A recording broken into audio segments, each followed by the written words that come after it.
Welcome, everyone. Just one more moment, and we'll start today's webinar. Thanks for joining us.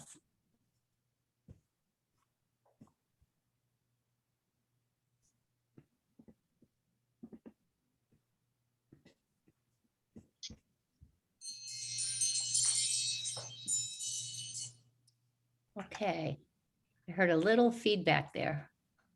Feedback from someone. Hope we've got that straightened out. All right, well, welcome. My name is Gina Clonan. I'm the founding president of the Connecticut Women's Hall of Fame.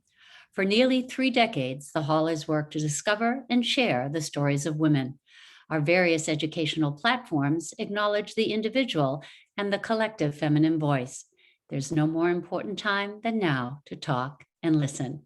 This will be a half-hour intimate and informative chat, followed by 15 minutes of your questions, which we encourage you to submit at any time during the webinar by simply clicking the Q&A bubble at the bottom of your screen.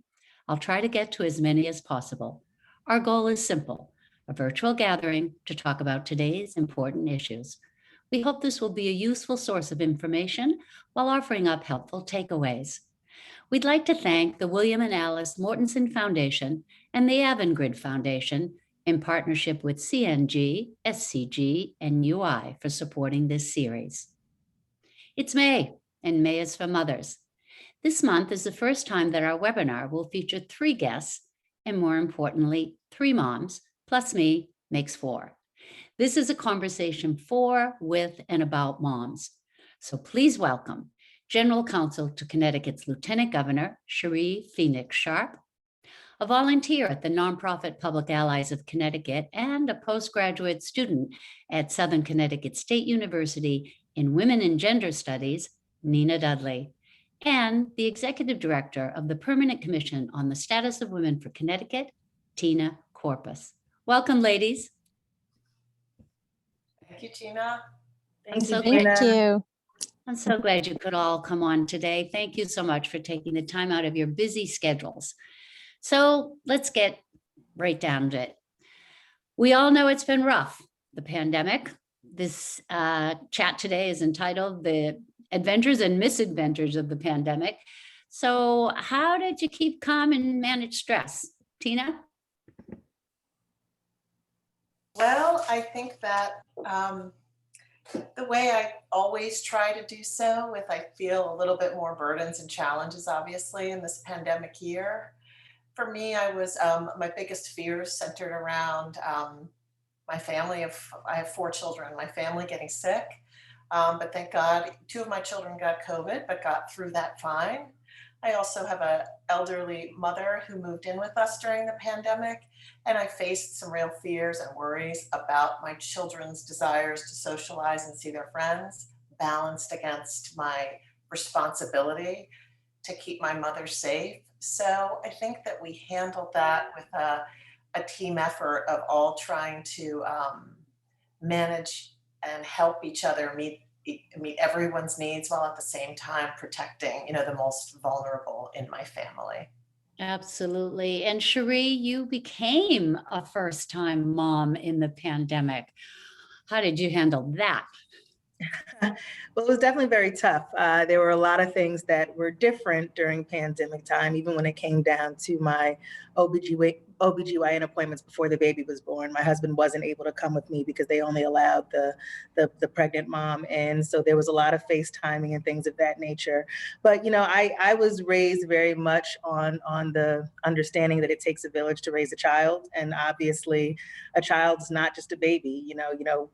I'm spiritual. We're children of God throughout our entire life. And I heavily relied on my village. I have a wonderful network of family and friends. And even though we couldn't be physically in each other's presence, between Zoom calls, I know people got out Zoomed, but it was always a pleasure to see my family and friends via Zoom, and just regular phone calls. I had people who were checking in. I always had someone that I could call. And so really relying on that close family and friend network to keep me sane is really how I got through it. So important. We all had our little pods that became so special during this past year. Nina, with small children at home and going to school and working, tell us about it. I mean, it was a lot. It was definitely very overwhelming at first. Because my kids got sent home, they came home one Friday with all of their stuff and just never went back. And I had to switch all of my classes. It was my last semester of my master's degree. So we switched all of my classes to online meetings. And that is kind of hit or miss depending on how the professor sets it up most of the time. So we really had to transition everything that we did to being very home-based. And, you can't necessarily keep everything going with the same momentum, especially if it's just like one person and a herd of children. So, not everything finished on time. And we just really had to take a minute and breathe and let it be okay that things were going to take longer and not be That's a quite so very hard good- on ourselves. That's a very good lead into the question about the boundaries that needed to be created or the structures that were new to all of our lives. Let's talk a little, Nina just touched on that. One thing women might have had to remind themselves, we're not super. We can't do it all. What about, Cherie, can you tell us maybe some of the structures or boundaries you had to put in place coming home with a new baby, managing your job, your marriage? Talk to us a little bit about what worked for you. Well, I had been pre-warned that when you have a baby, your priorities just completely change. And everyone who told me that was 100% accurate, and particularly during the time of pandemic. I think every mom's first instinct is the health and safety of her child. Well, that was my first instinct in the time of the pandemic. And, I'm sure some people thought that I was overly cautious, but we weren't seeing anybody. We weren't going anywhere. At the time that I had my son in August of 2020, there still wasn't a lot out there about how the virus could affect a newborn baby, and I wasn't willing to risk it, so boundaries, particularly during the first 2 months, which was essentially my maternity leave, was really focused on keeping him safe and keeping him away from anything that could hurt him. And whenever a question of what we were going to do came up, the focus point was, how do we keep him safe? And then, of course, when I went back to work, I'm obviously fortunate enough to work in a space and for a lieutenant governor who completely understands being a mother and motherhood. And we weren't full-time in the office, so I had some time to really be able to balance my own schedule with working from home and caring for my son.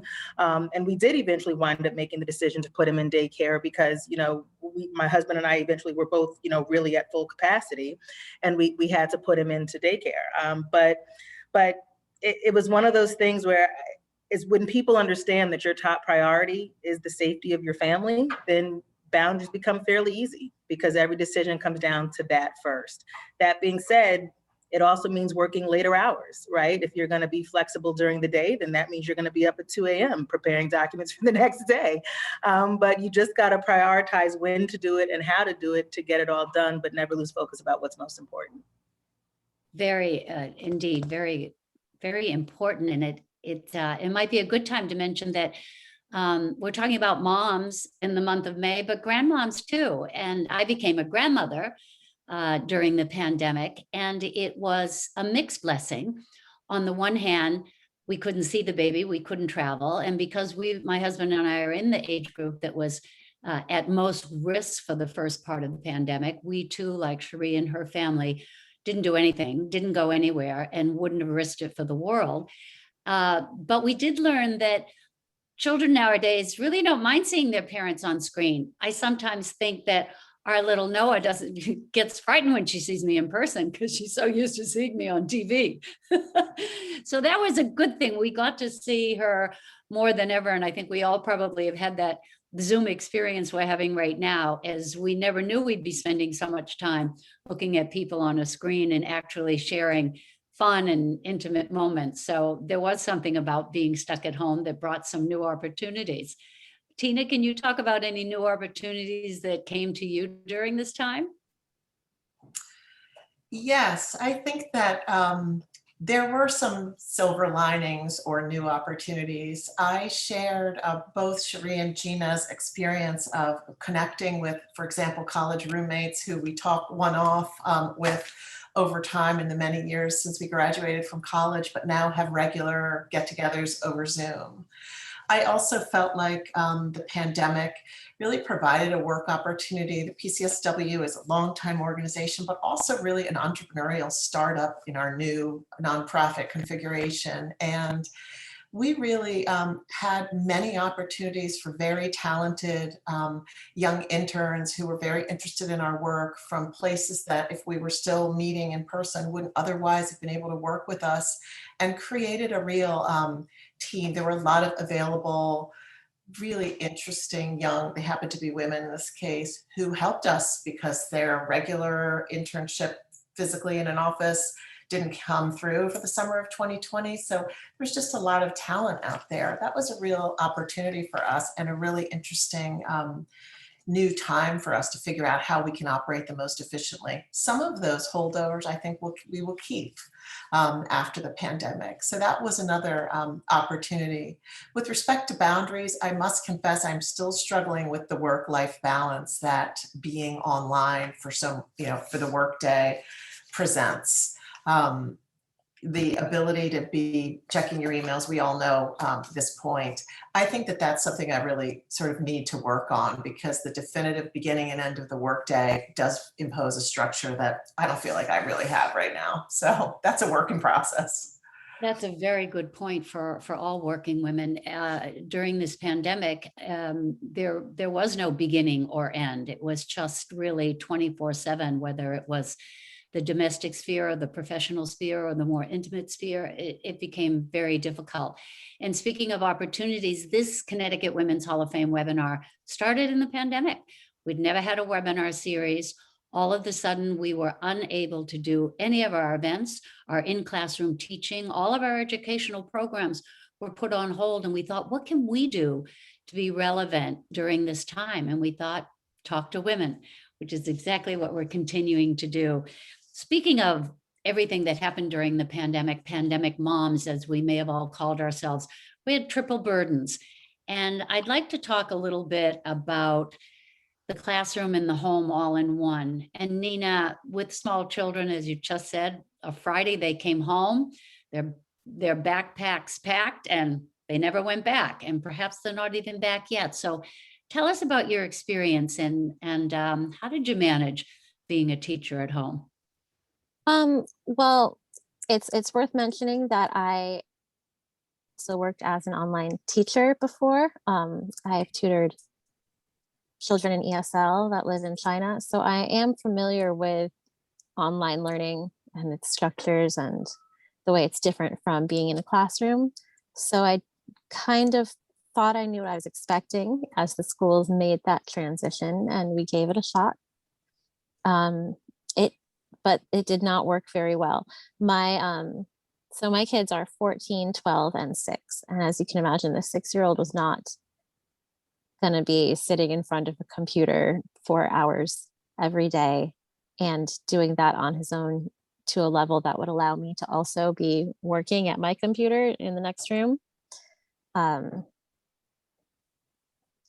Also, my 12-year-old is a very social child and did not adjust well to being home and away from all of her friends and activities and clubs, and it was a real mess for her socially. And then my oldest child just needed more structure than being able to log into class at his own will every day and pay attention to the computer screen and then come out of it on time and do homework.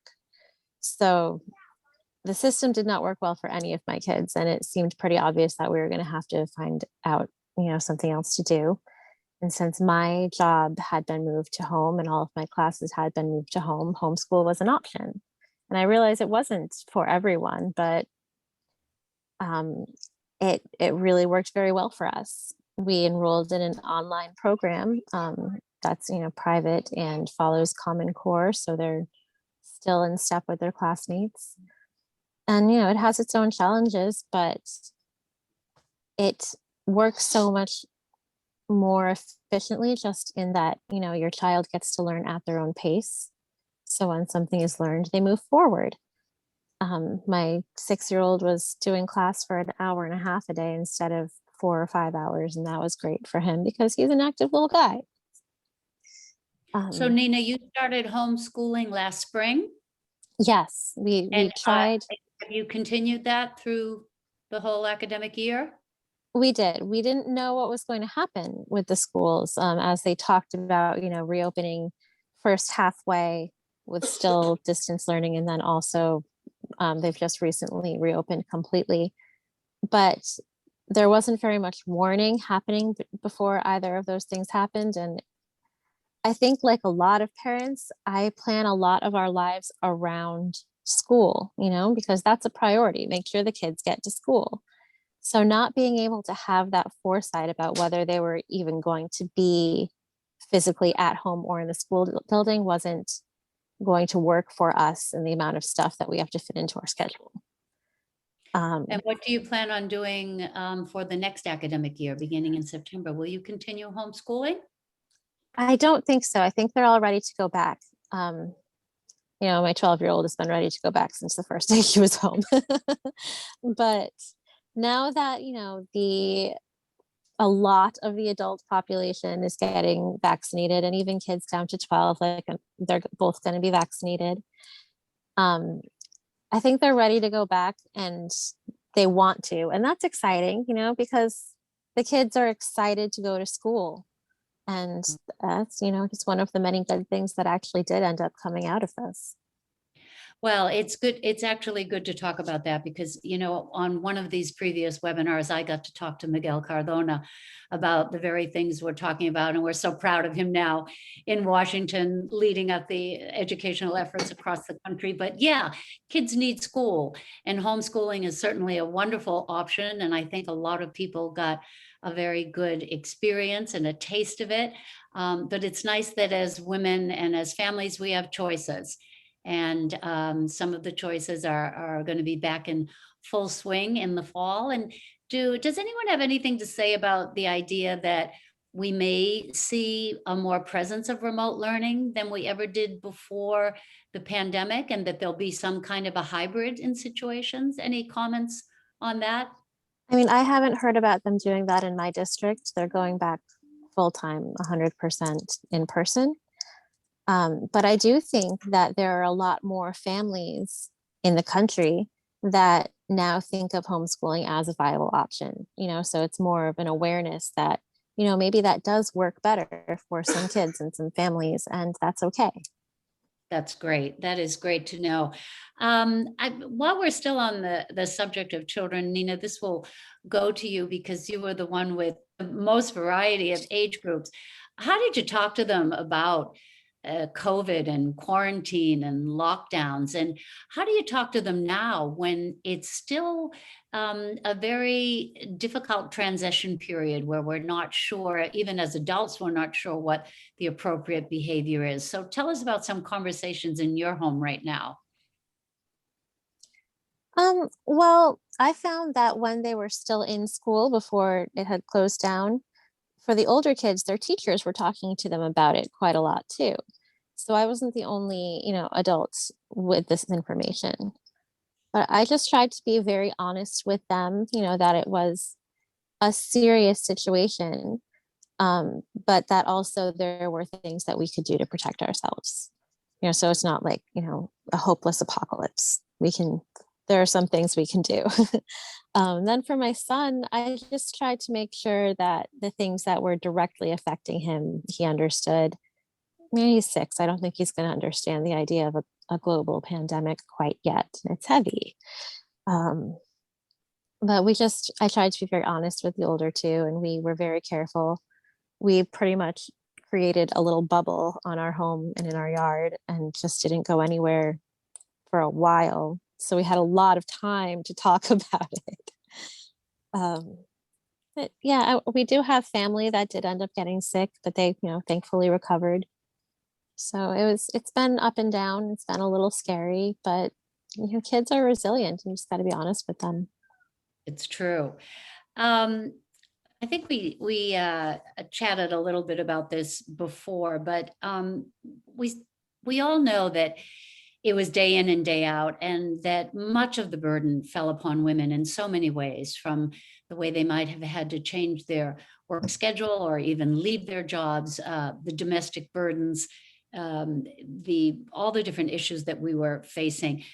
So we used to say tomorrow is a new day, but perhaps not during the pandemic. But as we slowly move out of it and we're in this transition period, what's the new normal now? Cherie, do you have any thoughts on that? Yeah, I think one of the things I'll say is that the transition, back to work with the newborn, it was actually very difficult for me, just in the sense that in addition to the fact that we're in the middle of a global pandemic, you're going through a lot of what every new mom goes through emotionally and physically and mentally. And I think that one of the things that we see that's really developing a lot in our school systems, but that also should be developing a lot for us as adults, is more attention and more focus on social and emotional health, right? And mental health, and prioritizing things that I think we very often neglect. And I don't even know that we intend to neglect them, right? I think that we just get so crazy with what we see as the priorities of the day and what we have to do, that we're not really paying attention to, our emotional, state, and making sure that we're okay. And I think that one of the things that we can say we've learned from this as we transition into a new normal is that because the pandemic is something that everybody had to experience, right? Last time I checked, men don't experience motherhood, last time I checked, depending on what status or where you are in life, that can be different given the amount of supports you do or don't have, but one thing that we all experienced was the pandemic, and we all felt a certain kind of a way, suffered to some degree, whether physically or emotionally or mentally.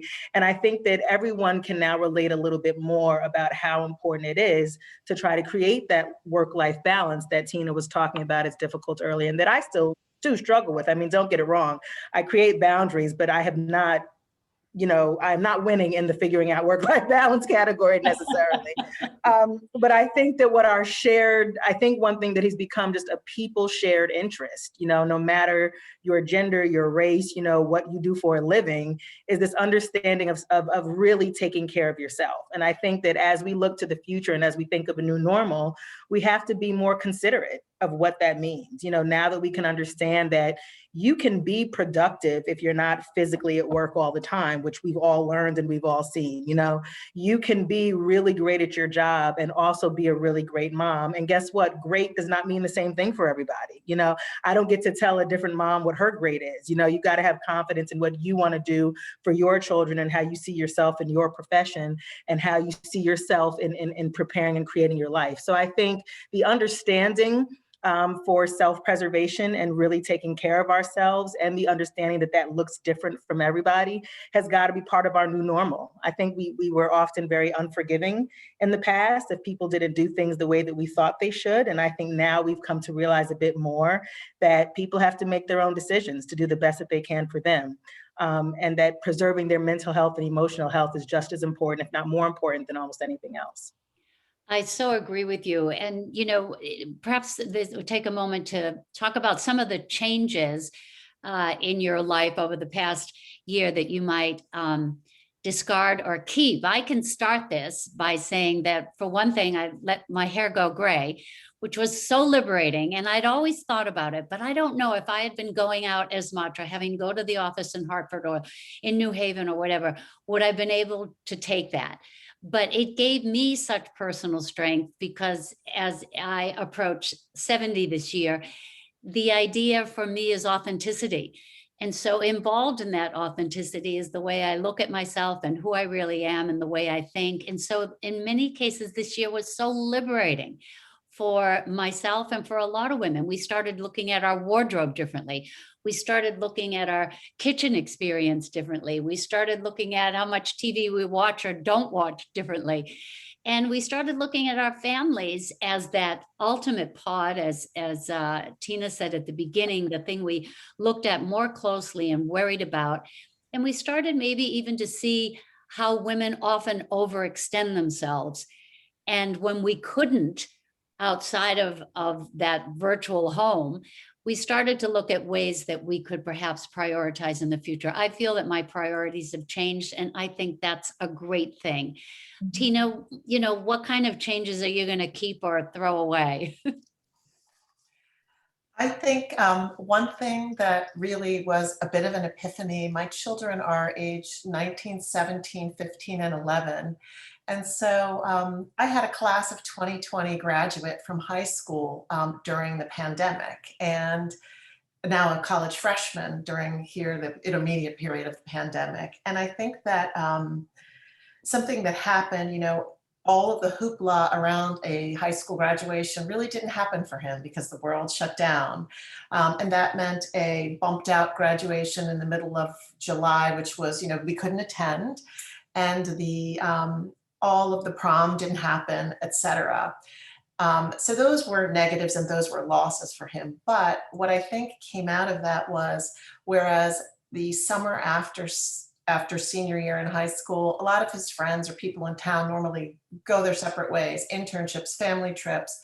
None of that really happened in 2020, and they were all home. And so he had a lot of experiences he would not otherwise have, like tooling around town with his friends, with a fishing pole in the back of the car and getting out and fishing in rivers around town that they had driven by many times, but sort of never had time to stop and enjoy. They did a lot of, sitting around backyards or on logs, chatting about life and reminiscing about their time together. He said in his senior talk, which all of the seniors have, we only realized how much we meant to each other when we were unable to be together. And so I think that simplicity and some of those enjoying yourself in more simple ways, I saw through my children's eyes, especially my teenagers. And I think I will take with me afterwards. Also, I think it was good for my kids because I have 3 teenagers. My youngest said, I experienced no FOMO at all in the summer of 2020. No fear of missing out on parties, no fear that I wasn't getting, an internship I should be getting for my, whatever it is. And that I think was really healthy. And I think some of that will stay with us after the pandemic. So those were I hope it does. It's clear that people of all ages are beginning to rethink how they want to move forward just from the experiences of the past and making priorities.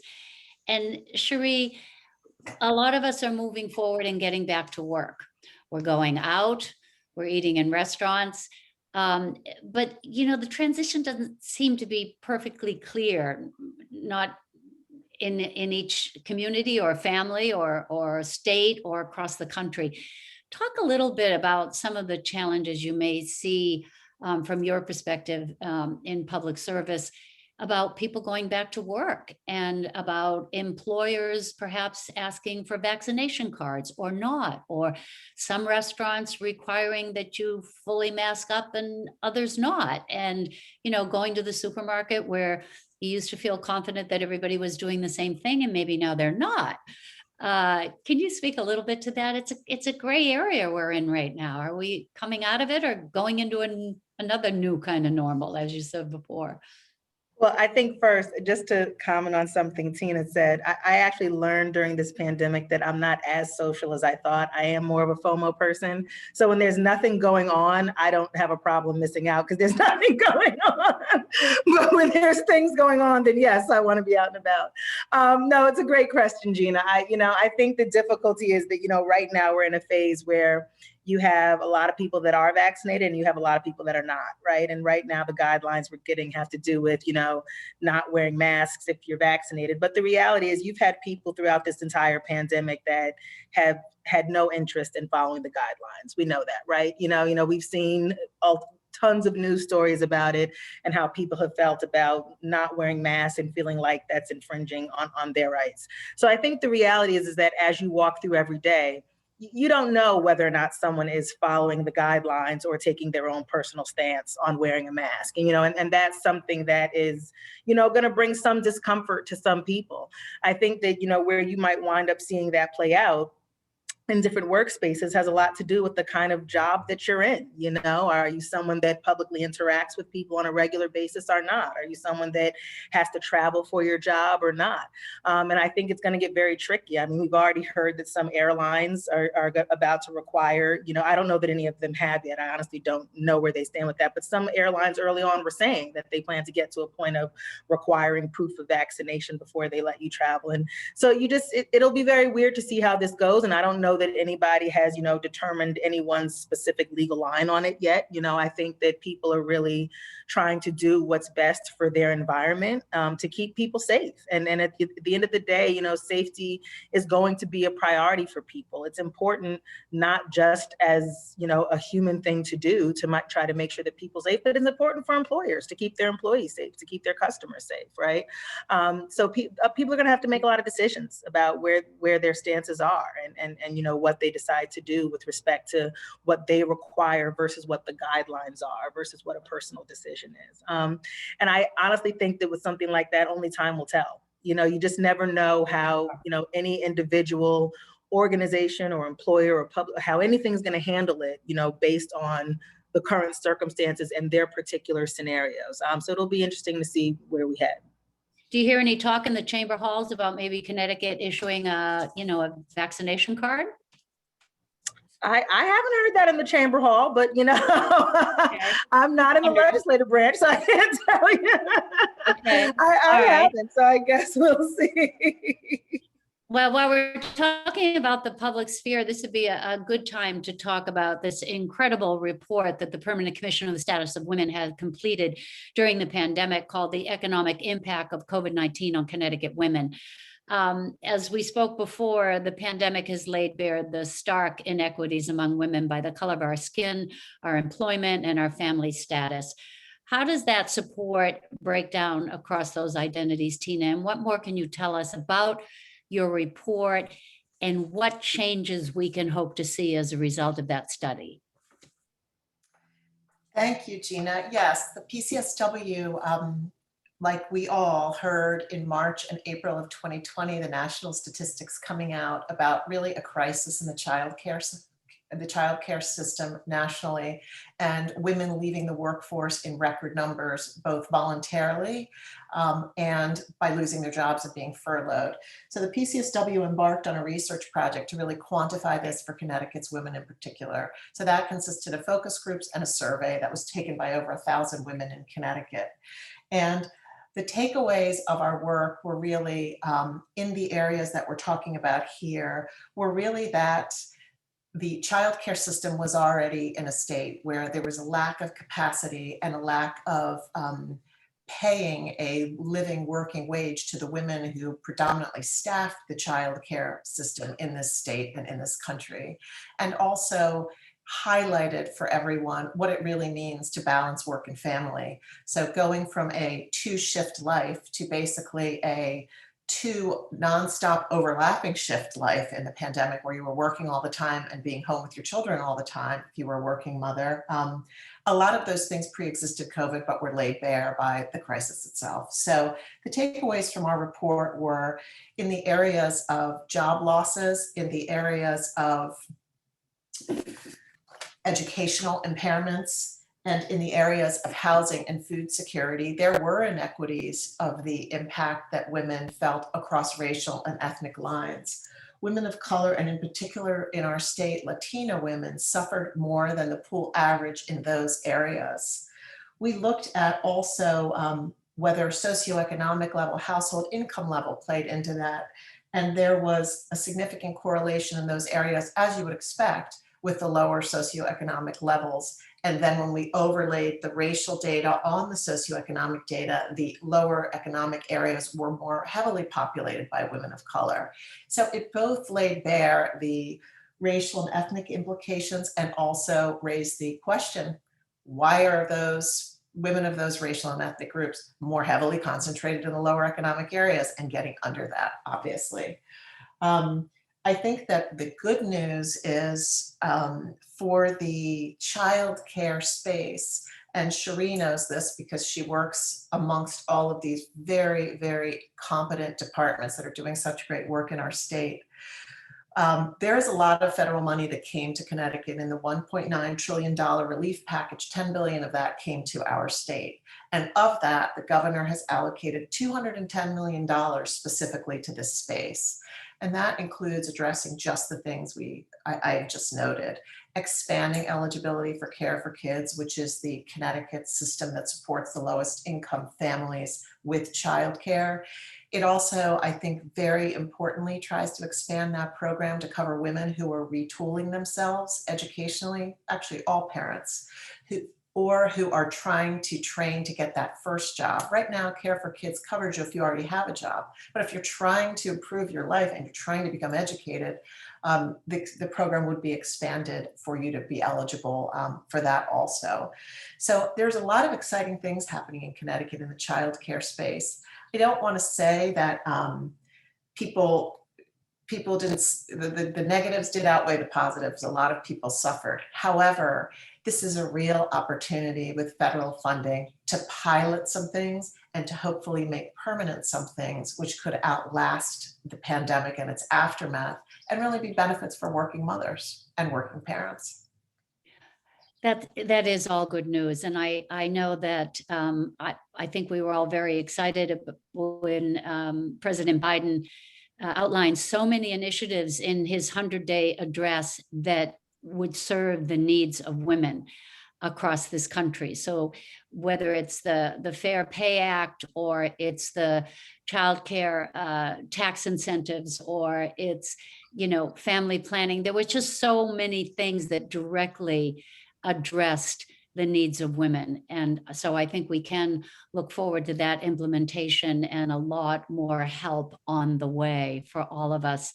I want to remind our guests, actually our participants, that we're open for questions. I don't see any so far, but if you have some, please, we'd love to hear from you, or maybe even just your comments about your experience during the pandemic as well.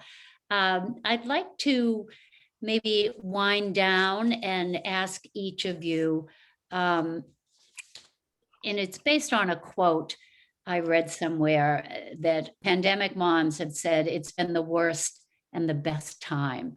So I'll start with you, Nina, and tell us what it was for you. And maybe there was one moment that was the worst and one that was the best, or overall, how would you look back on this past year?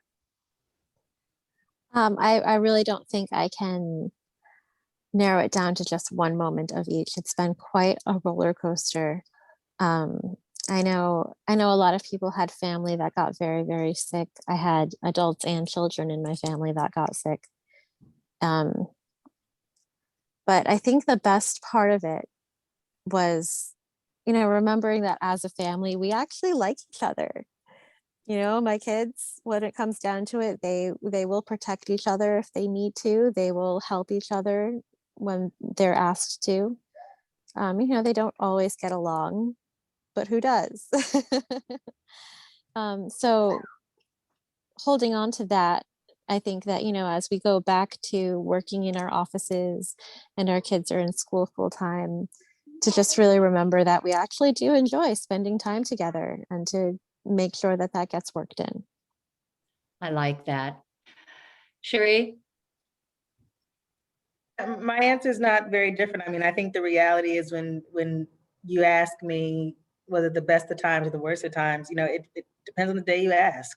There's some days that I was amazed by how much I could get accomplished, in my personal life and my professional life. And I felt like that superwoman we talked about. And then there were days where I felt like I was failing everywhere. It just really depended on what day you asked and what was going on any particular time.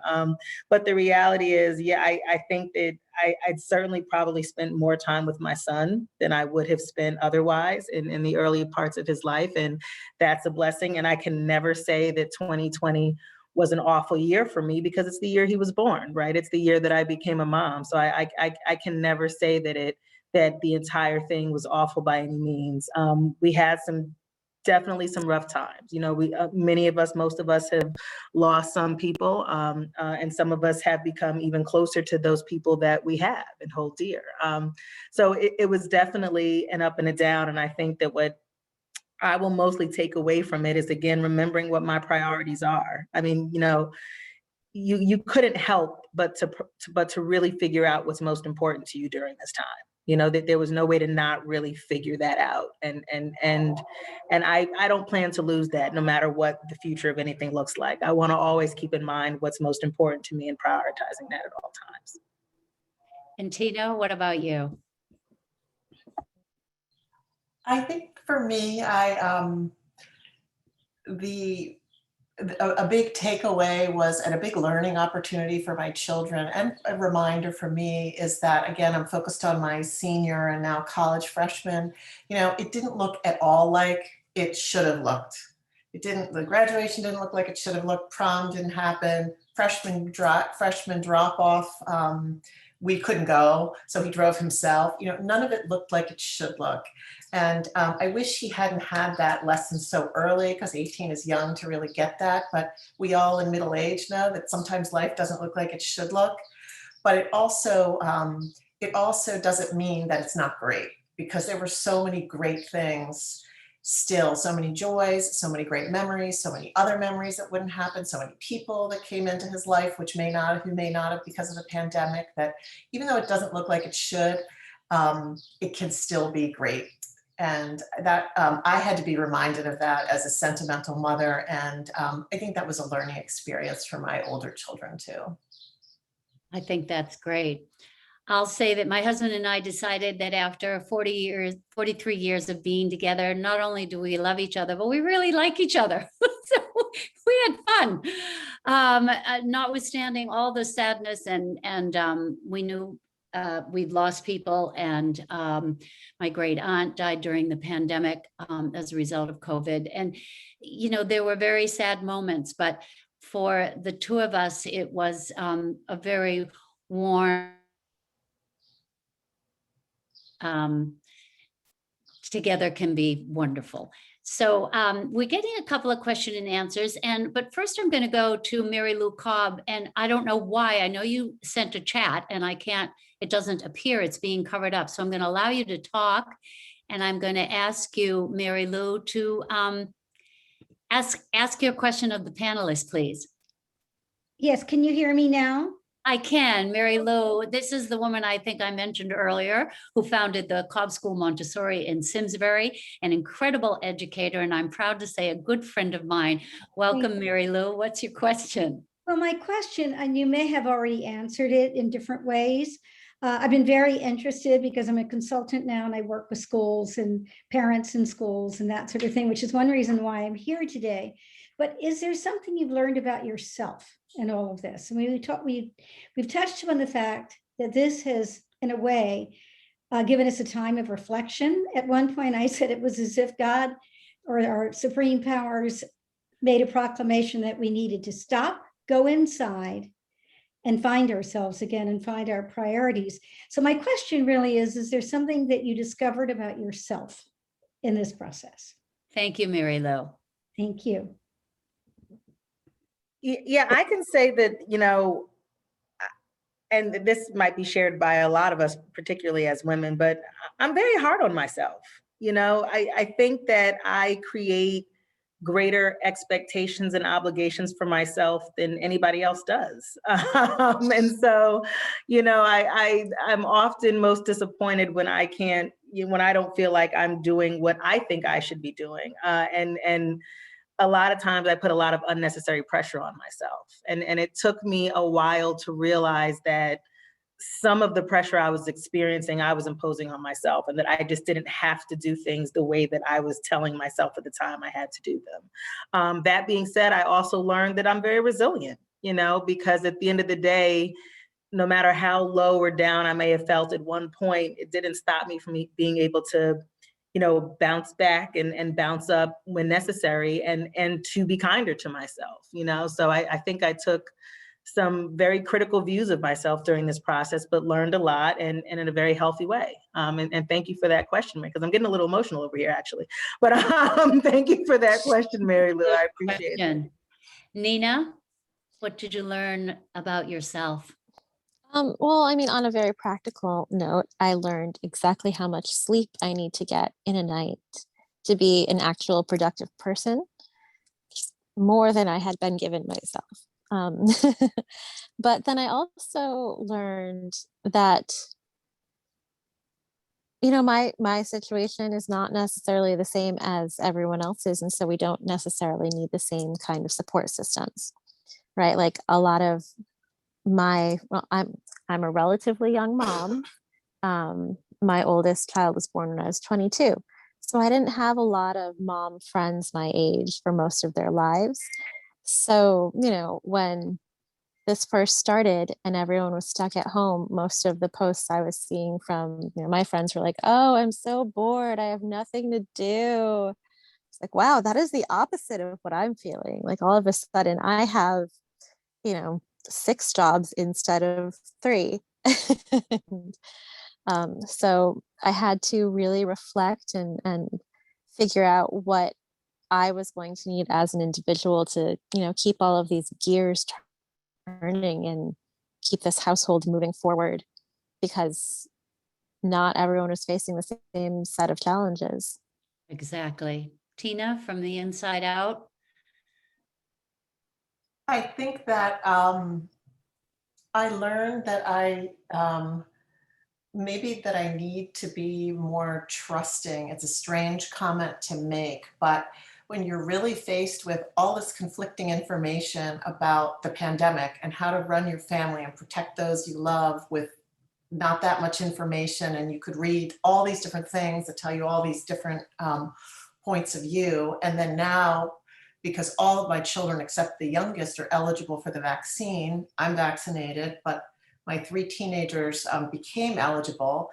And I was a little bit worried about that because I believe in the vaccine, but there's a lot of information, and I have friends that do not give their children the vaccine. But I sort of finally reached a conclusion, like you have to get over that hurdle and you have to trust. Like if we're going to have a society and we're going to be a collective and we're all going to be in this together, and the structures that we rely on to have legs and to have power and to support us all, we have to sort of be in this together. So I think that was when push came to shove, I realized that, you know, society has to, we're all sort of I'm in the nonprofit space, I care about society, but it really took it to a different level.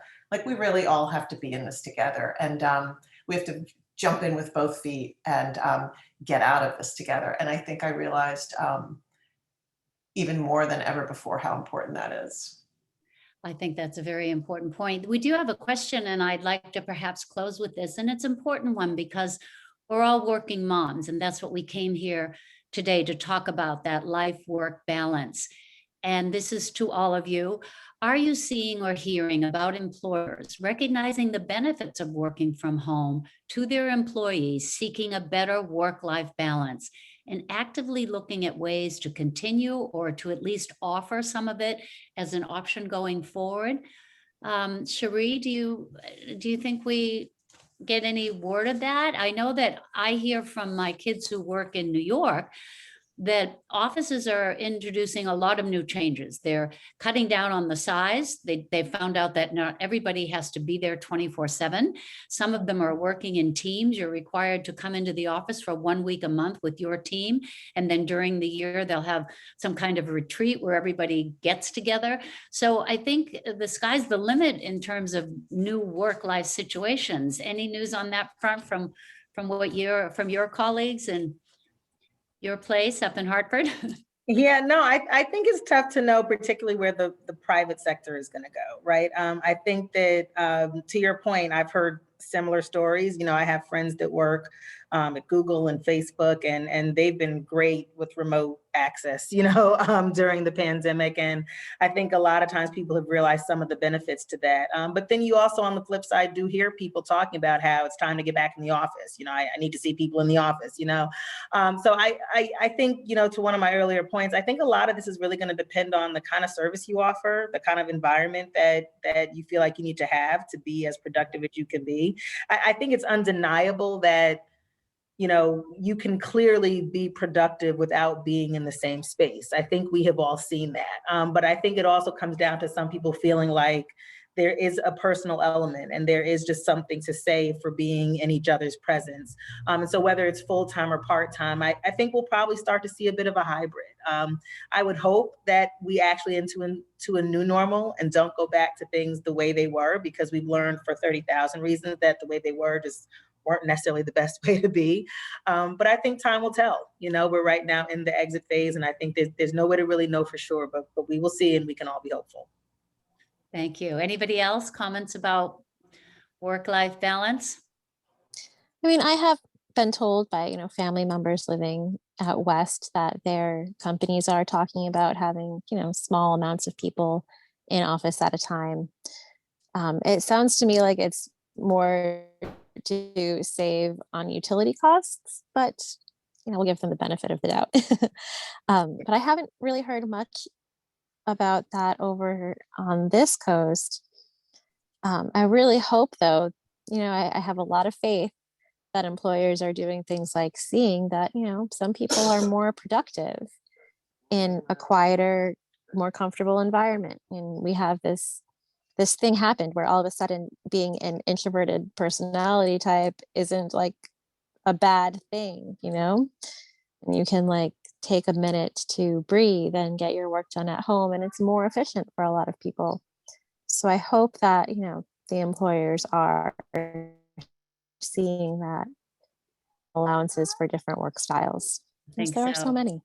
Tina, from your report, did you get any ideas about how the workplace might change moving forward, particularly for women? Because it's I think the idea of remote work and childcare affects us more than perhaps other as moms in society. It does. We didn't ask that question per se, but we did hear a lot about that in our focus groups. And I think and we did have, including our board member, Cheryl Battles, who runs Diversity, Equity, and Inclusion at Pitney Bowes. A lot of these changes that happened during COVID make sense for the bottom line, whether it's business travel, which you now realize can perhaps be handled over a Zoom, or office space reconfigurations, et cetera. I agree with both Cherie and Nina's comments. I don't think I think there's going to be some hybrid. I think there are things that we learned that we'll keep because for the private sector, they're more profitable and more productive. Exactly. Well, I think we've covered a lot today, ladies. I want to thank you again for joining me for this very special May is the Month for Moms webinar. And I'd like to say thank you to everyone who came on board, also to the Mortensen and Avangrid Foundations for their continued support of our webinar series. And I hope you'll all join me next month when I want to talk to fathers about fatherhood. Have a great day, and I look forward to seeing you again. Thank you. Thank you.